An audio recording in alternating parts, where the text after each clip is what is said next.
This is honestly how I know I've crossed into ancient, and I'm really not that person. I can't. I'm going to get a whole lot of like tweets and messages. Charli XCX. I just can't do the. I mean, and but in. But it's so fitting. I mean, it's perfect. I just don't understand. Like, how is that? Why are we paying? Why are we paying? Honestly, everybody, go to the ER. You'll hear the same noises, and they won't charge you. I'm not.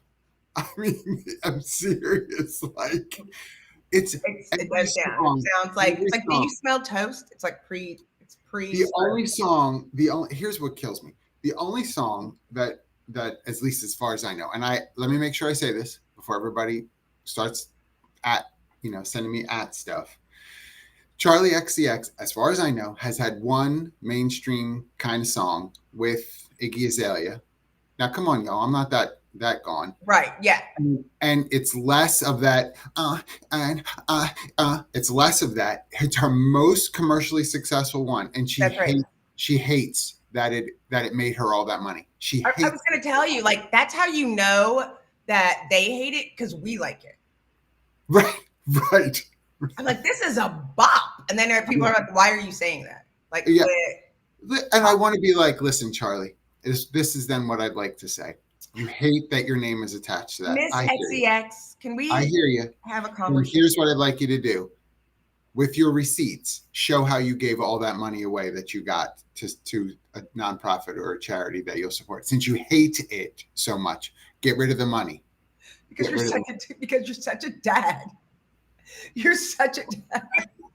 That's the problem now. We look at these people and we're like, they're our children, and we're just like, you don't appreciate what you have. Get a job and clean your room and eat more veggies. I hate that song. I hate that it was successful and sold millions of copies. Here's what I love, because I think it's important for us to talk about, because listen, if we're going to be recruiting and you look at your employer brand and what people are looking for, like those types of things, like we are so out of touch. They're like, and it's not even just we're out of touch with people that are older than us and out of touch with people that are younger than us. I'm talking to all the Gen Xers, because I have a certain affinity. Yeah.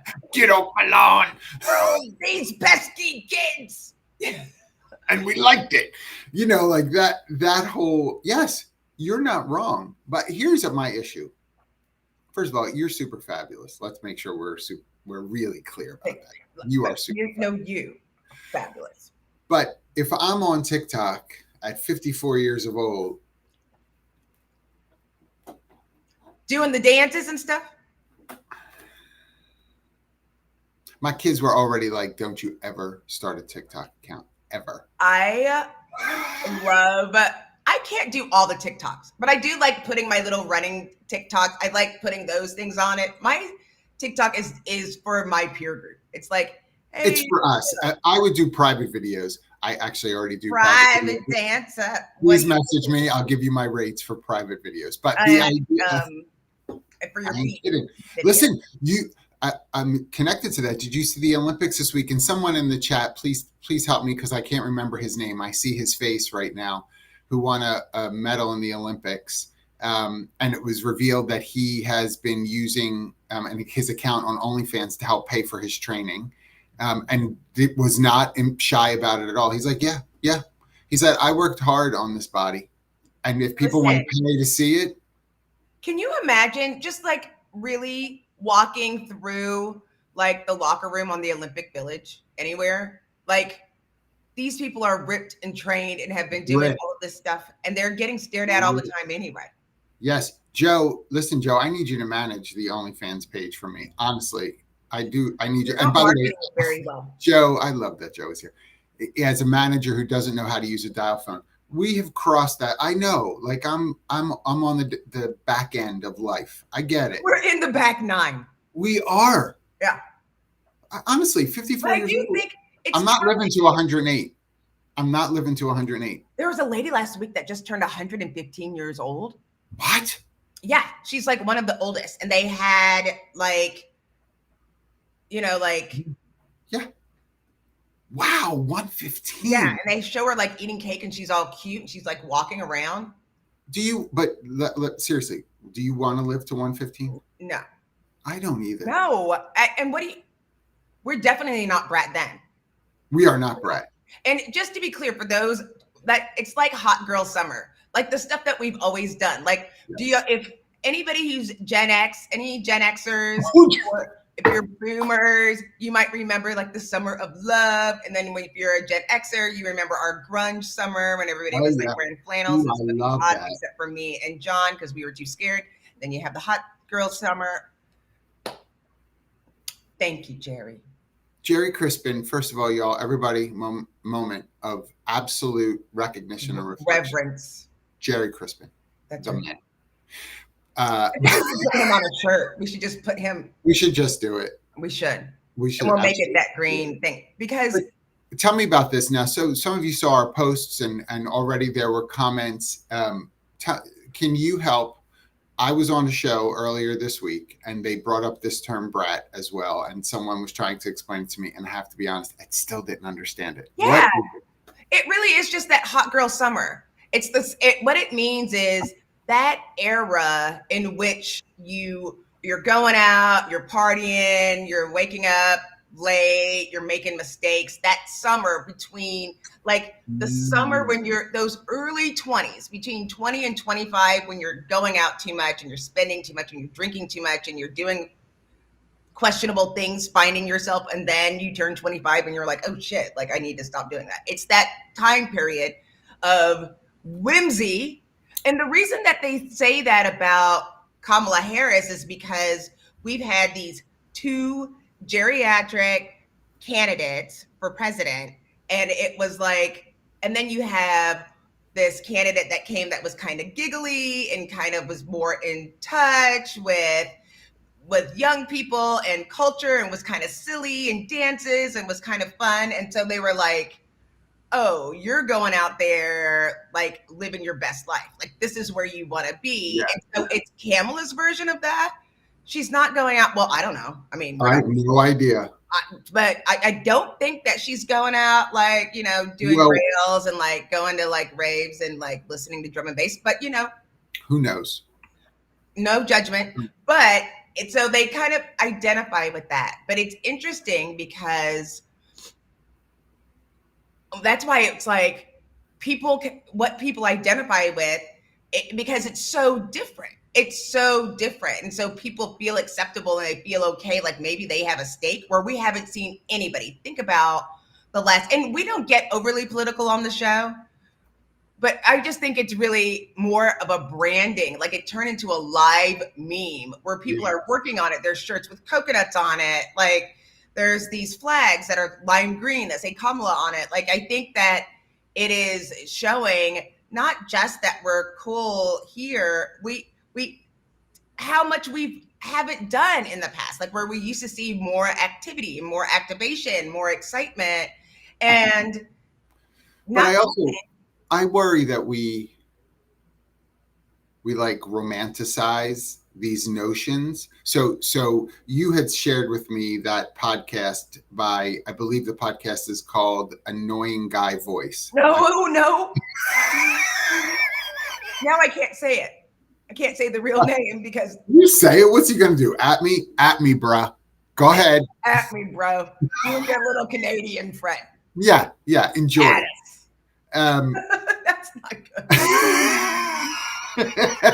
To have these like 20-year-olds trying to beat us up, they'll win. But they were like, "Ooh, can you see Kamala like doing a line of cocaine because she's so brat?" That would really appeal to the young audience. And the co-host is like, totally. Right. That would be amazing. And I want to say, there's got to be a line between, like, if that's what it's going to take, if that's what you think it's going to take to appeal to a young voter, we're really screwed. Because on the other side of it, I can't hire people who are going to be doing lines and just because I'm trying to be relevant, oh, you're doing lines, you're so brat. We've got a job for you. Turn it into that. Like she's not turning it into that. But no, people are like, that's not what she's doing. But what's ridiculous is, yeah, nobody's going to go to like, we do rails here, employer brand. Yeah. Drugs. Yeah. Okay. Even though you want to be hip with the kids, be hip with the kids. Where's the rails? Yeah. I didn't buy it, but I was about to buy a shirt and it said, just say perhaps to drugs is what it said on the shirt. And I just thought it was so funny. So all of my close friends know that I always buy those shirts with sayings on it. I don't know why. I'm addicted to them and I can only wear them in private. But that's kind of funny. Like, but you're not going to, and I know there's people on here who are going to have different feelings. And I get that, which is why we love this show. But I always try to think about the fact that Kamala Harris or anybody else who's trying to run for such a significant office, right, in the country, that we're trying to say, in order for you to relate to a particular crowd, you got to jump on the bandwagon, and we're going to use this Charli XCX song to help you relate. And so maybe you can, and so now they're trying to bring up the old video footage of her from San Francisco where she was prosecuting drug crimes because that was the law back when she was doing it at a different level. And they're like, well, have you ever smoked pot? And she was like, well, yeah. And it's like, we're going to use that, well, yeah, to show that she's relevant. And I'm like, that can't be the way in which someone is relevant. It's because they've toked up. That's really the way. It's worrying to me. It is concerning. And what's also concerning, it's just as concerning if people are going to use it against Kamala Harris when she didn't have anything to do with it. Right. And it's like, can we just talk about roads? Like, I need sidewalks. Like issues. How about issues? How about we're going there? I mean, but global issues. You have to relate. I don't know if you saw, like, Trump went to the National Association of Black Journalists yesterday. I mean, freaking nightmare. But then you had so angry. What in the world? Like, just be nice. And you're a guest. Like you're a guest. If I'm a guest at your house, like anywhere, you know that things happen and whatever. Like, that was a mess. We also saw yesterday the cute little sugar who was the president of the Young Democrats that was fully listening to They're Not Like Us in the audience. It was if you haven't seen it, look up president of the Young Democrats, and They're Not Like Us. It's the cutest thing, but it just shows you. I think it's important that we see how desperate we are for connection. Oh my gosh. And I think, I don't care what side of the aisle you're on. Truly. Right. Have your positions, whatever it is. The connection is on either, whatever way you vote. Whatever. Desperately want to connect and I want to be someone. Super clear. This is, again, you and I are very, very, I think, very good about this. This is not a political show. That's not what this is about. We're not ignorant, obviously, because it impacts the workplace, our economy. We get it, right? Things that we do talk about. But whatever side of the aisle you're on, both candidates are, to be clear, not perfect. I'm not advocating for one or the other. We're not perfect. Both have given terrible interviews. Both have had some really great answers on some things. Sure, I'll give you that. But I think what we're talking about this morning with Brat, there's something about relevance that I think that sort of crosses beyond just sort of the way in which it's used for the candidacy thing with Kamala. But like, I'm in my mid 50s. Yeah. I was talking to a dear friend of ours who's not far off from where I am, but ahead of the curve. And so, we're not the people anymore. That's right. Like we're not the people anymore. We know we still have a voice. That's not what I mean. And I'm not crying in a corner, but we're not the fresh up and comers. And we might be out of touch. Like, yes, I have to say we're out of touch. So what you're doing today, that's why we always say, oh, we're just two Gen Xers in love. Like, in case people don't understand, we know that all the Gen Xers relate, right? We all get it. But we aren't in touch, and it's so out of touch. And the thing is, like, also, I don't care, right? That's when you know it's really bad, because I'm not gonna learn. So it makes you think. I think of just about branding.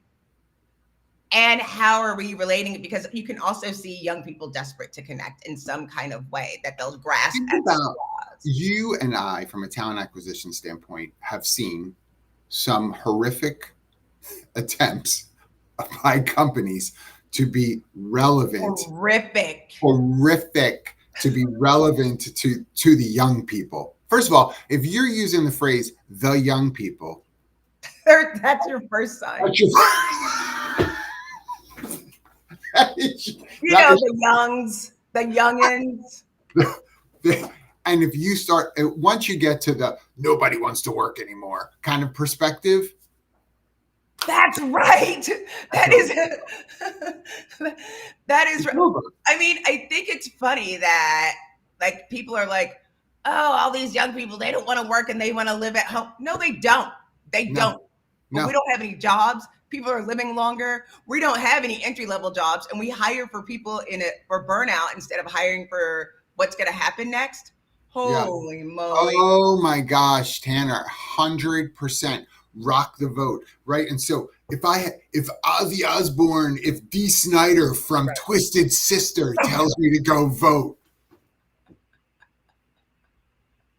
like this is what we do. And so it is, first of all, it is absolutely borderline discriminatory because we do this kind of stuff in our workplaces. Some young sweet thing comes in, new employee, associate for something, 24 years old, 23 years old, and we're like, oh, let's have the young person do all of the young person things. Can you take over social media for us? Can you help us with our social media? First of all, let me ask you a question. How many 23-year-olds are even using social media as much in the same way as even 5-10 years ago? It's totally different. Totally. They don't like it. No. And it's that generation, our kids. Yeah. Our kids. And then before that, no. And again, just picking on social media, and I think I've shared this before. Olivia, 23 years old, has gotten rid of all of her social media. It's probably close to 3 years now. Zero. Does no social media whatsoever. Cassie, my 21-year-old, has Instagram. Now, I think she also has TikTok. They just don't tell me. But she has Instagram only because of an internship that she has. She needed to use that to help with some of the stuff that she was doing there. That's it. Yeah. That you're not, and Frank does his stuff. 25-year-old, he's on Twitch. He's got YouTube. Really is his thing, and like TikTok.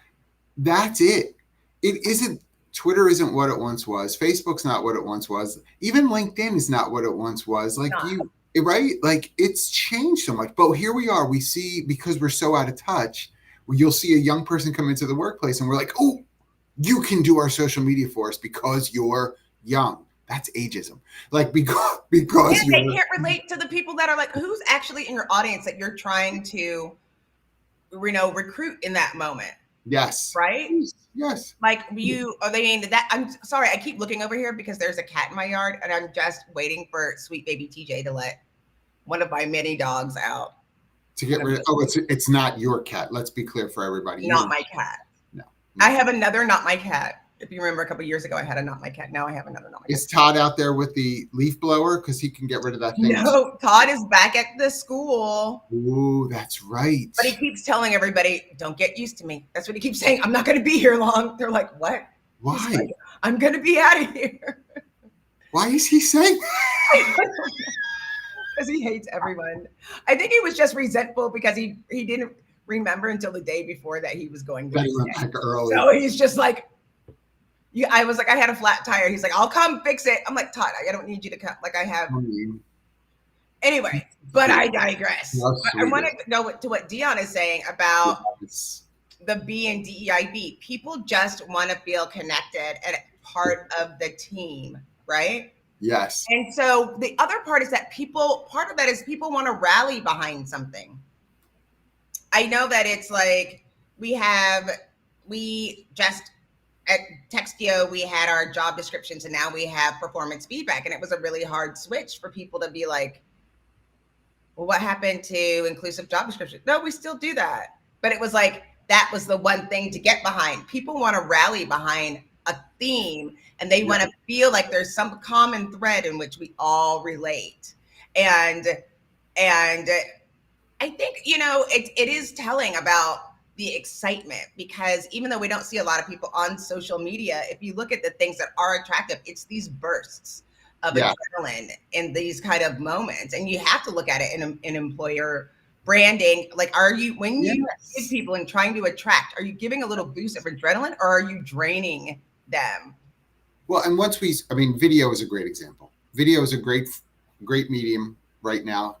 I would absolutely continue to encourage organizations to utilize video, but that doesn't, excuse me, doesn't mean you have someone sit on a video camera and go, "Hi, I'm Barbara, and I love working at ABC Company. I've been here for 58 years." And so, Literally, they have a name tag with all the stars. It says 58 years on it. Right. Like, first of all, good for you, Barbara. I'm not downing you. Love that you've been there for years. We love you, Barbara. Looking into the camera. I mean, it's like my mom when she videos something to send to me, and I'm like, half your chin is in this video, lady. What have you done? Someone asked me to send him a picture of purple squirrels because I wrote this article, and I was like, "Can you write the one where I'm looking in the camera so I don't look like I don't know how to take a selfie?" Because there's one where I'm totally like, because I don't know how. By the way. By the way, HR Tech is coming up. If you see me, you take the selfie with me, please point to where I need to look, because I won't look in the right place, and because that's how old I am. Yeah, just tell us, stand here, don't move, and then we'll do it. Yeah, we'll do it, but you have to tell us, or else we'll probably look in two different directions. But this is something that never happened before. Yesterday, we get slammed on LinkedIn to do demos, or do you want to buy something, or, and somebody sent me one, and they were like, "Can I just send you a Loom message? Like, we don't have to meet." I was like, "Sure." So excited, but then also kind of nervous. Nobody's done that before, but it makes sense because they don't smile and dial. Like this generation really wants to attract people via email and hope that it works out. Oh my God. Sorry, Joe. Are you?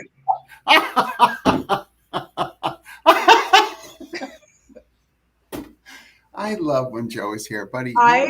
Joe is like our mascot. Joe, are you going to be at HR Tech? Can you make sure you're there? Tell your people you need to be there, please, and just walk around with us. By the way, I forgot to mention, I am a workplace MVP. That's what I am this morning. I love that. You know what? I think we should get people to come. We literally have characters on this show. Oh my gosh, yeah. Leon, Jamie, Joe, my stupid brother, LinkedIn user. Why do you have to do that about him? Why do you have to say my stupid brother? Whenever he's here, he says fine things. That's not very brat of you, by the way. It's not. I think it's very brat. What I do to my sister yesterday, I sent her a text. I was like, "Do you know what you look like?" And she just put down all the switches. Can you tell I'm the younger sister? And she was like, "Do you know what you look like?" No, tell me. She was like, because I always used to do that. And plus, if you know my sister, she's absolutely gorgeous. So I would say, "You look like Shrek." That's what I tell her. Why are you this way with her? You are just this way. I was like, "You know what you look like?" And I was like, I was just trying to make you smile as only a baby sister can. And because, when she lived with me, I would just go into her room and say, "You know what you look like?" Yes, by the way, Jamie just put it on there. We will be broadcasting from HR Tech in Vegas this upcoming September. So please look for that 2-hour special. I doubt it because with guests. Well, maybe we'll have. It'll be early. I doubt that we'll have guests because it's 7 o'clock in the morning. We have a couple of opportunities. We've already been asked to be sponsored and be at a place, and so we are going to finalize those things. Yeah. But here's what I want to say too, because HR is a funny world, right? So we talk about relevance, and by the way, love all the comments. If you have examples of how your organization has tried to be relevant, we'd love to like kind of share that during the rest of the time here, because, by the way, I know that I'm saying it with a little bit of attitude. There are times where it does work. Like, you've been thoughtful about how to remain relevant. And so that, like, don't give us the good stuff too, not just the make fun of stuff, although I do want to see the make fun of, but because that's how I am. But it is It is important, I think, when we talk about brat, because I'm just not the like Gen Z lingo person when it comes to this kind of stuff. It's just not who I am, and I don't want to pretend. But it is important to make sure that you do understand culturally what's going on. I know for me, I still talk to organizations where I'll bring up things even about like well-being, not wellness, well-being, and organizations are still like, that's not my job. I don't have to worry about their well-being, right? Right. Like, I'm like, well, what? Where is that coming from? That's personal. You're like, oh. So the approach to workplace culture, the approach to how you're to invest in others, like that could still be very old school, and there are ways in which you can change, sort of, to have a relevant perspective on that. And I don't know that people realize we still have work to do there from a belonging standpoint. Like we've got a bunch of work to do there. I was talking to someone. Part of what we're missing is that we started getting and identifying, and I can tell you again, we try not to politicize, but it's been over. This week has been out of control. The thing that I wanted to mention that I thought was so telling this week that I absolutely loved was seeing we had, in regards to Kamala, the boule was activated. We saw the Divine Nine coming out. Then we saw white women for Kamala, and then you see white dudes for Kamala, and you see this stuff. And when the fact that people could stand in their own and own their own identity, I was like, somebody was paying attention in DIB class. Somebody. Thousands were paying attention, because that's the exact part. Did you see anybody try to cancel the white dudes? No. Did you see anybody try to cancel the white women? No. Because the whole point is, you have this piece of, with whatever your identity, we can still rally around these things and have our own unique experiences and learn from the others to start this narrative. And what we need to do is start looking at these stories, the stories behind it. What are the stories that we tell and that we've like absorbed to for the foundation of who we are? And there's a story. There's a huge story. And I saw all those same things. By the way, I like burned my finger badly. What are you doing? So I just had to take the Band-Aid off because it was getting Wait, gross. how did you burn that finger? What are you doing? I put a cup in the microwave and to heat something up, and the cup apparently was not supposed to be microwaved. And so when I went to take it out by the handle here, my finger was right here, and it adhered to the cup. And so I had to pull part of my skin off. And, I mean, this is just how I do it. This is how I roll. I'm so brat. That's what I do. But here's the thing, though, from a belonging perspective, which I know people aren't going to enjoy, but we have to be thoughtful of this. I mean, we saw, you're absolutely right. White women for Kamala, white men for Kamala. If we see white women for Trump, y'all, white men for Trump, okay. I don't have to attend. You don't have to attend. Nobody cares.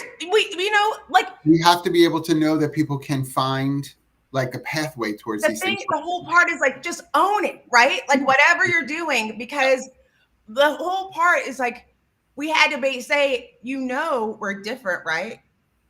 But we have different experiences, right? And that's what's so, like, people didn't understand that, and recognizing that the ones that I relate, just like with your children, they always say like the person with the same sex at birth, or the one that your kids most identify with, because they key in on that. And I think but your experience is like, think about Clay, just for a second. Let's all think about Clay. Have you seen Clay's new commercial? They did that Velveeta ad, and they're freaking. By the way, I was just going to say that we'll try to get it in the link in the chat later for you. But Clay has a commercial with Velveeta, because when you think of Clay, you think of cheese, Velveeta, and so processed cheese, shelf stable cheese. That's what I think about. But Clay's experiences. I mean, how old is Clay now? Going to be 24 in September. Right. But think for a second. The world she has lived up to 24, especially adult, post high school, like it's a short period of time. But other countries, the modeling end of things, the Amazon end of things, like amazing. that isn't going to be the same experience that other 24-year-olds have at this point. It's just not. And so each person is bringing that experience to the table. I mean, I can only talk about me. You know, you and I come from different backgrounds. I grew up in a particular way in a particular kind of family, and that, well, it shapes the way in which I think about things. It doesn't necessarily mean I have to stay in that or be defined by it, right? So we ought to have the same graciousness for one another in that way. And I love what you said about Brat in the sense of, like, it's that summer of where you make some mistakes.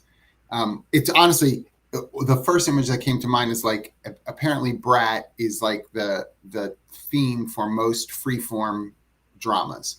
Like they all seem to be that sort of summer of, and like, every podcast is the summer of making bad, because every episode is like, you know, I tried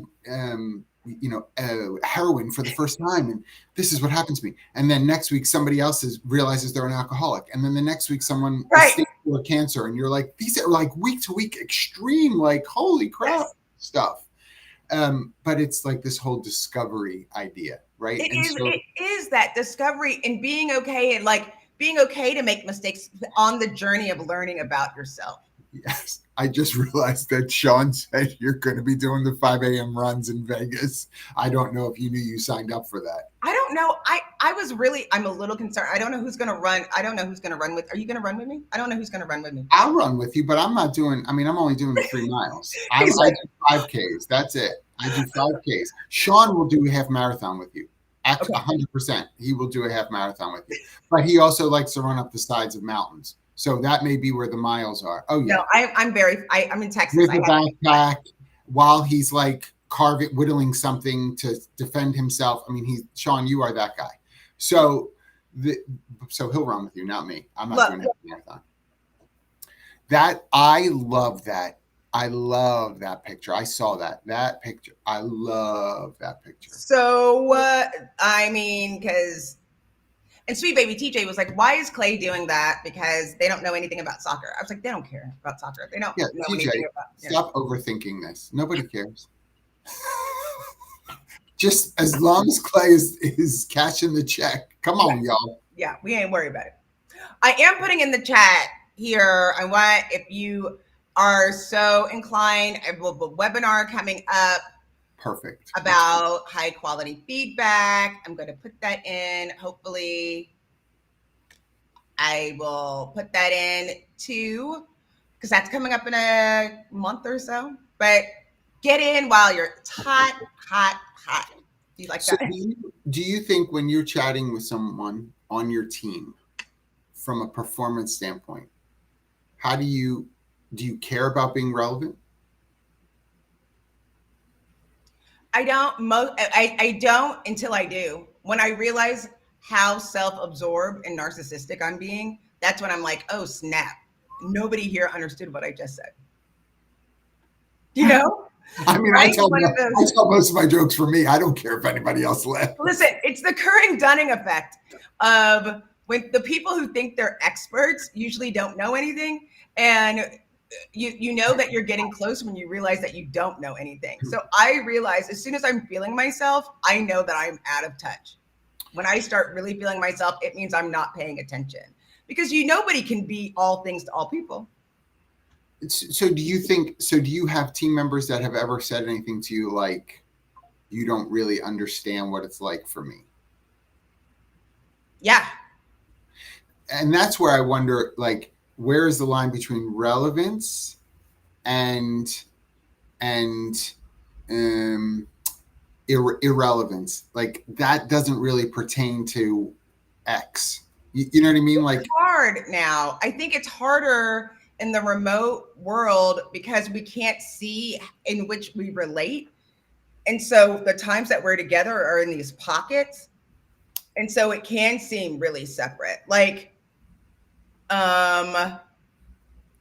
somebody said, they have kids and they have young children, and they're not sure if some of us would relate to that piece because you don't have kids. And it's like, that doesn't mean I don't know what it's like to be busy. I don't know what that means, but it also doesn't mean I don't know how to empathize. And I think what they're really saying is you're not listening to me. That's what it's indicative That's right. of, That's right? right. You're not seeing me for who I am, because it doesn't matter what is the you don't relate to me. They're saying I don't feel seen.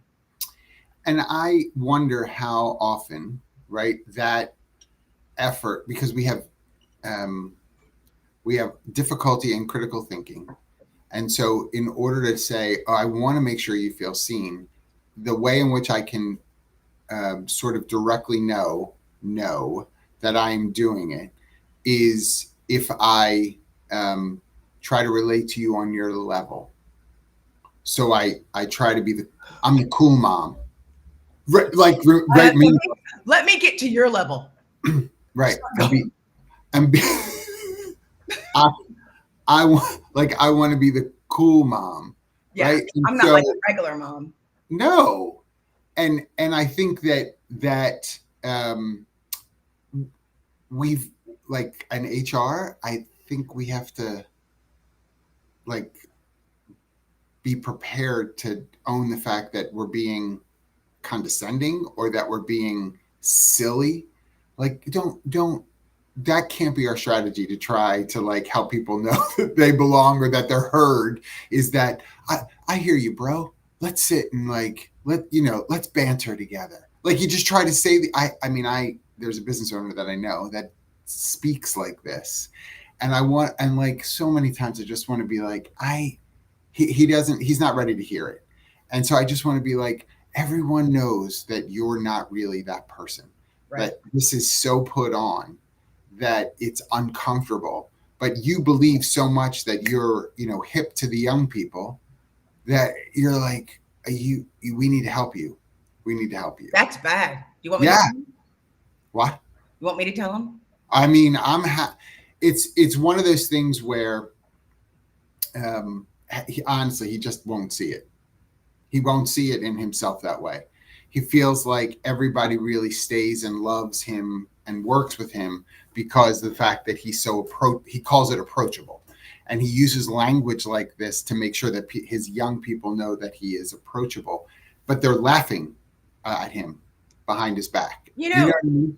That is sad. It makes me sad. And I also want to tell him that what's going on. I mean, like, I have resigned myself to the fact that I can be intimidating. There are people that people are intimidated, even though, because I'm loud and I state my opinion out loud. And so people don't necessarily feel safe. Yep.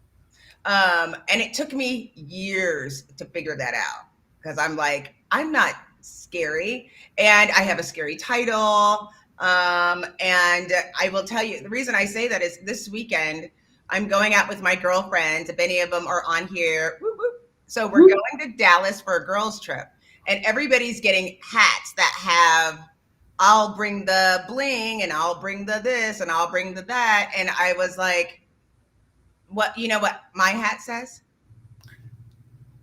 I'll bring the F-bombs is what it says. Well, and someone goes, you do have an extra carry-on, so I'm sure I do. And I was like, it's so accurate. It's sad. And we were talking, I was like, but I want to bring the bling. Then I think they were all thinking, we want you to bring the bling, but and keep in mind, when it's amongst your peer group, like with friends, and you have that stuff. Friends, but are not self-aware. Like one of the things they said, they were like, ooh, I'm glad you weren't at that party last weekend. You would have cussed them out. And have I ever cussed anybody flat out that I did not absolutely love? Not the first time. I might say something behind their back, but I'm not going to. Well, you have absolutely like lost it on people. I have lost it. But did I cuss them out? But they pushed you to the, like, it's not like it happened one time. It wasn't logically. It wasn't a cuss out. It was a debate. It was a lively debate. It was a career-related intervention. That's how we sold it. Yeah. I am making fun of everything about your person, but it's really for your good. We want to help you be. And it was, but I had to realize that. And then it's like, what part do I adjust? and what part am I not? Right? I Like, mean, what part do it's I own, and what can I do to mask that or get my point across? structurally, this is where I think this is a great topic, because I think structurally this is where people struggle. We struggle with I need to build a company for the future, right? Like this whole like I just had someone ask me in an interview to work at Humoriso, ask me where do I see myself in 5 years? That's what the person asked me. And I thought, first of all, I don't ask that question in interviews, because it's I don't know where I'm going to be in 5 days. Exploded and Like, what it's am I going to say to you? Right? What am I saying to you? Yeah. Um, but I thought we we wouldn't like the answers that people might give if we ask it on the employer side, right? Like, where do you see yourself in 5 years? Not here. Oh. Statistically is probably the truest answer. Statistically, we're averaging still 3.6. I think we're still at 3.5. Yeah. On average. And by the way, on the tech side, 1.16, 1.7, that's where we're at.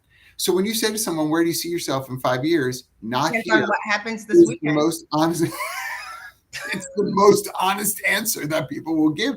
But is that relevant? Yeah. Is it statistically relevant? It is. There's a lot of data to back up your answer. Is it culturally smart to say that is your answer? Probably not.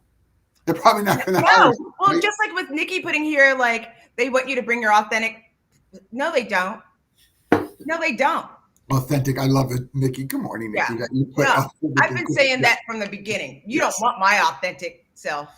Yes. Thank you, Charlene. Yes. Yeah. 3.5 years average. Like it's and people are still looking. They're like, oh, they seem to quit their job every 2 years. Yeah.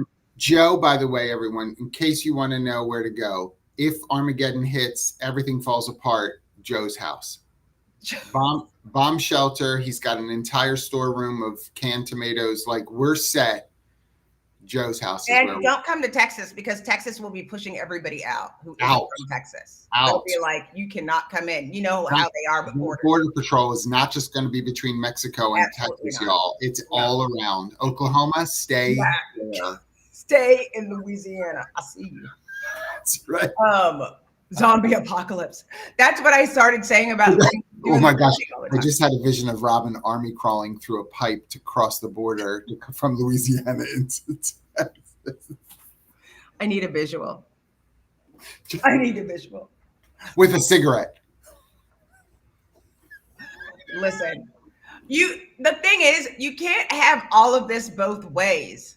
Right. You ask people to bring their authentic self to work. Then you're mad when they tell you, I don't want to do this work. You're not treating me well. Why aren't we doing more for the environment? What is our carbon footprint? What are the money? And then you're like mad because now they just don't know culturally how they're supposed to act. And then they start wanting you to recruit people that would be a better fit. Like, all of these things, like, again, it's the stories. Like, why do we have these? We have the funniest people in the chat today. Tanner is making me wet myself. Tanner is cracking me up, and Charlene is cracking me up.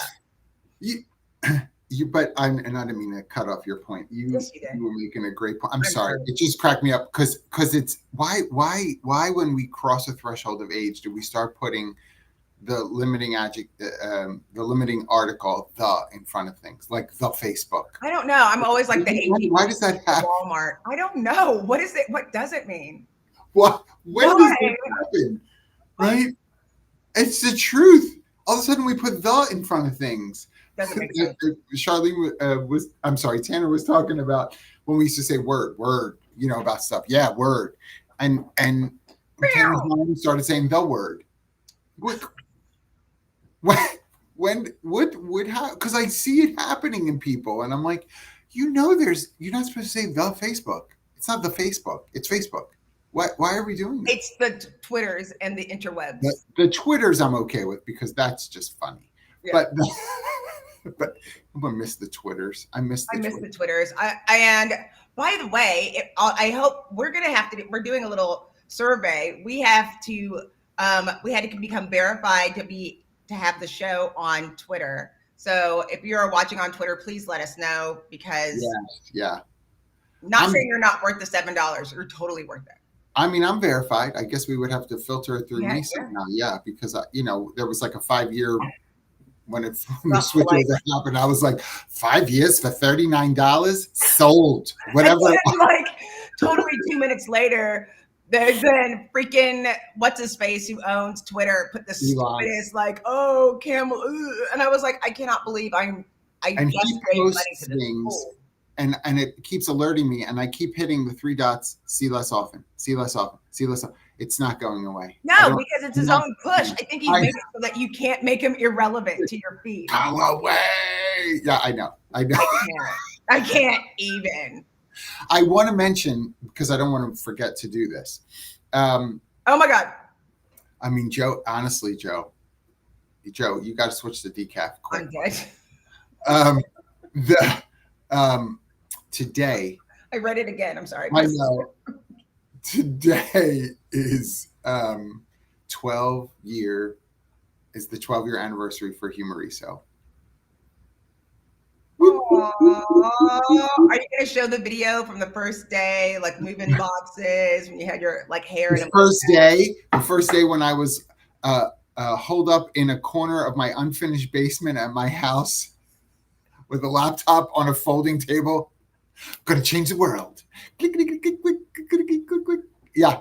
Listen, you're so brave. You're so brave. I can't with Joe. I can't with Joe. I literally cannot. Yeah, me in the basement doing that, and Kathy upstairs, I know, pacing, fretting because I quit my job and was trying to start this company. And it's like, we're gonna be okay. We're gonna be okay. Hand ring, hand ring, hand ring, hand ring, pace, pace, pace, pace, pace, pace. Yeah.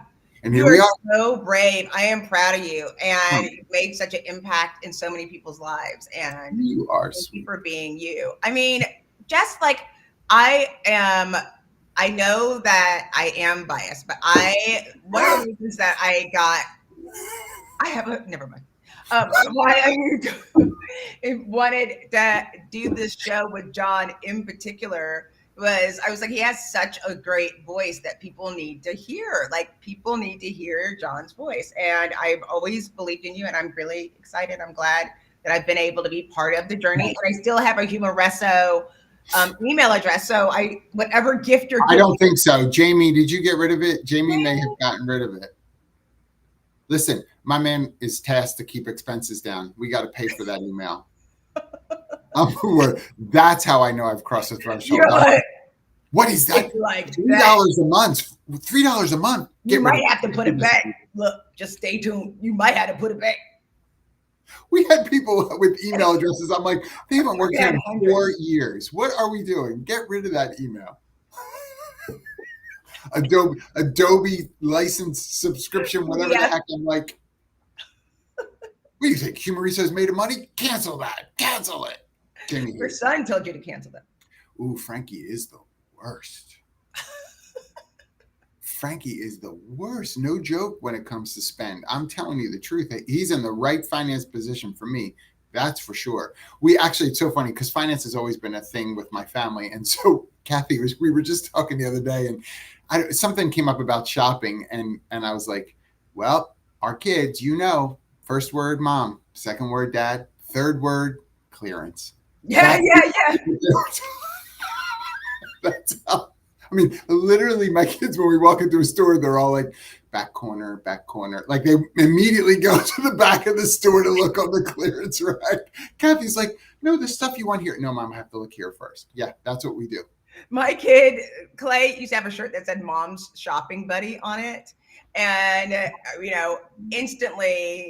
instantly we'll go to the designer of this, or like even when they were like 4 years old, they're like, Mom, I think this is or whatever. And Todd was like, how did you do that? How did you teach them? I was like, it's genetic and it's instinctual. You remember, my mother worked at Neiman Marcus. So it's like one of those things where it was just like, when you're in that environment, you can pick certain things out. And then that was like my whole, look at the chat. I mean, I know. It's election season. You know how many people are asking for $5? I swear. First of all, and I just want to make sure I say this because I need to give the other side. Jamie will spend money on anything. Anything. So any software that comes along, ooh, this is nice. BJ is the same way. Ooh, I'm really interested in this. And they said it was only $412 per month. I signed a trial offer for us. You pack your things. You will never get rid of her. I will spend $412 a month on myself. I'm never going to spend it on anybody else. And that's why we love you. And that's why. Did we ever tell you guys, you can let us know in the chat, we ever tell you about the time we took a limo in Vegas? It was HR Tech. It was HR Tech. It was the best time ever. John was so mad. Come on, everybody, get in the limo. John, pay for that. And I was like, what?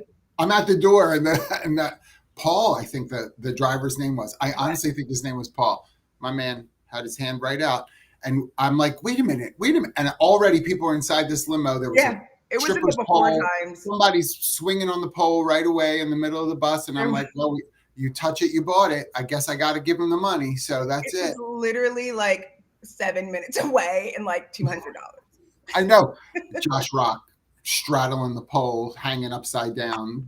Oh, no. Who on earth? Yes, Jamie does have video of it. Who on earth said this was okay? If this makes me not brat, okay. It's full brat.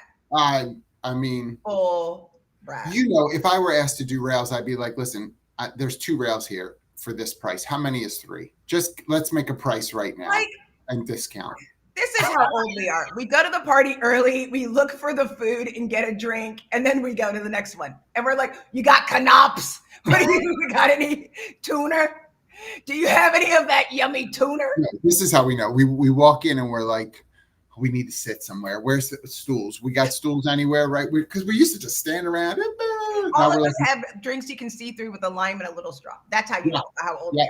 Yep, and everyone has bad knees. I need a stool. I need a stool. Everybody needs a stool. I don't know if people are gonna recognize me this year with my sneakers. I'm gonna be running. I don't know if anybody's gonna recognize me. I love that you're doing this, by the way. And I think, in case everybody doesn't know, for the month of July, you had committed to running 3 miles a day, correct? 3 miles a day, and it has been a great experience. And it was raising money for Leukemia Lymphoma Society. Yep. Went over the goal, and it was like fun, but it's been so interesting because now I'm like addicted to doing it. Like I can't. Well, I wasn't addicted this morning. I sure did roll over like, oh, what time is it? But August 1st, I don't have to do August 1st, I'm done.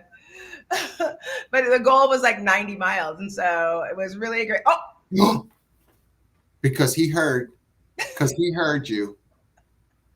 he heard you. Because I saw him last week. I saw my brother last week. And when you see, I want to be an encouragement to some people who may, first of all, followed your journey, yes, but those who may not know, when you say you did 3 miles a day, that, and I don't mean this to necessarily lead you, but that doesn't mean you ran the whole 3 miles at the onset, correct? Were you okay to start walking? I ran. Run. I still walk run. Okay. But I learned what was interesting was. I think that's important for people to know, like, start with something. I started walking, and literally like the first one that I did, it took us like an hour and 15 minutes, 3 miles the first time. That's fine. By the end of it, we got it down to like 40 minutes. Love it. But I mean, and that's a lot of time. It is. And we started doing it, looking at different things. And what was funny is that I Googled it, like, how do I keep running? And they were like, oh, your brain will tell you the whole time to stop running. The entire time. It still does it to me. I've been running since high school. It was like the whole time. And yes, what was funny is people ask me, they're like, oh, like I keep saying I'm addicted to it. Not that I love it, because I still hate it. I hate it. But I love the way I feel. But I hate like the way I feel if I'm not doing it more. And so my goal is doing in October 5th, I have a half marathon in San Diego that I'm doing with Kieran Snyder. A lot of you are familiar with Kieran Snyder, especially if you're here on LinkedIn. So, I mean, it is, I love, again, Dion, best advice, just start, right? So, and first of all, oh, thanks, bro. I know, but Greg, like, do you see what he wrote before? Stupid brother here. Because this is what you do. You give him a complex. Greg is my brother, and he's not stupid. He's actually very, very smart. He's the smartest. Well, I don't know if he's the smartest, but I can at least say that he is not stupid. And look, he's brilliant. He started with the label you gave him. Words hurt. Listen, words hurt. I'm the little sister, and I'm sorry. Sorry. No, you're not sorry. Sorry, not sorry. Not sorry. Sorry if your feelings got hurt. Don't you hate it when people say that? Especially when they say it like that. If you had kids, right? Say you're sorry. Sorry. You know what you sorry look like? that you're such a baby. I mean, that was like, you know what you look like, John? You know what you look like, Shrek? Why am I like 8 years old? You are 8 years old. It's not very brat of you. There is, I think, a lot to be learned. And I'm going to say two things that might annoy people. One, if you're in HR, don't be afraid of marketing. I know it is a problem in some companies. They don't like each other. Horrible. Don't be afraid though, because they really know. You don't know. Listen, and you got to know a lot of stuff in HR these days. People really don't know any compliance stuff. They don't know any of, and it's such a fine line. Let the marketing do marketing. And I think if you're in HR, if you're in talent acquisition, and you're like, hey, can you take a look at what we've been using for our job ads? Marketing may say, this is great. Do you mind if I try a couple of tweaks? Maybe we can A/B test some things to see what gets a better response on some things. Let them work with you. That's part of their skill set. So don't be so territorial about these things. It really may help you more specifically with relevance than just trying to be sort of trendy and using verbiage. Like people will say, are you brat? Then you need to work here. And the rest of it has nothing to do with brat. You just put that there because you think it's good. Controller. Yes. Internal auditor. But that's where marketing could, and I don't know everybody's marketing team, but at least I would say, have a conversation with that brand. Because if you're not, if that's not the theme, I mean, if you're this young, hip, trendy, whatever, that's different. But if you're not, then you're just not. But you're not. And that is the second thing that I said I might annoy people. Not everyone in HR is hip. I mean, honestly. Really? I mean, just go to a conference for some, and you're like, oh, this is who we are. It's a mirror, folks. I mean, look around. And I found myself, and, my executive producer will tell me, because I'll be like, oh, and so, and this, and that. And she's like, you're there. You're there. And I was like, yeah. You paid to be there. Right. You're there. I'm one. I am one. Right. So just the stereotype is there for a reason. And you got to own it. It's not a protected class. It should be. Geek dork is not a protected class. If you're an HR dork, I'm so sorry. That's who you are. And but that's why you got to go to these conferences, because people will talk to you there. They don't hate you like they do at the other places, at the other conferences. Oh my gosh, Sean. Barbara's 56 years in HR beg to differ with not being hip. Absolutely. I stand corrected, clearly. That's right. That's right. And Barbara's in charge of the company picnic, and it's going to be great. Oh my gosh. I have so many things to say about that. But we have blown through this hour once again. It's like nothing. Craziest. I'm so glad that everybody came and that you shared, Sharon, Charlene, Tanner, and then of course tried and true, Dion.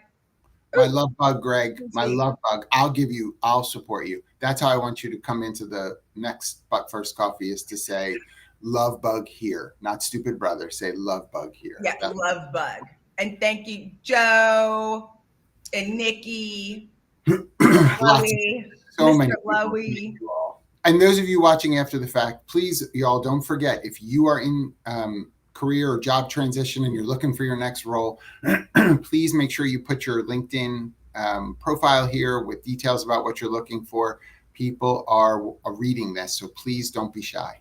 Yes, and don't forget, register for that webinar. Scroll up or just hit me in my DMs if you need more information, because it's going to be actually kind of cool. We just released that Textio our data about feedback, and we started looking at it deeper. They're not shockers, but it's nice to have, we have for sure. For sure. So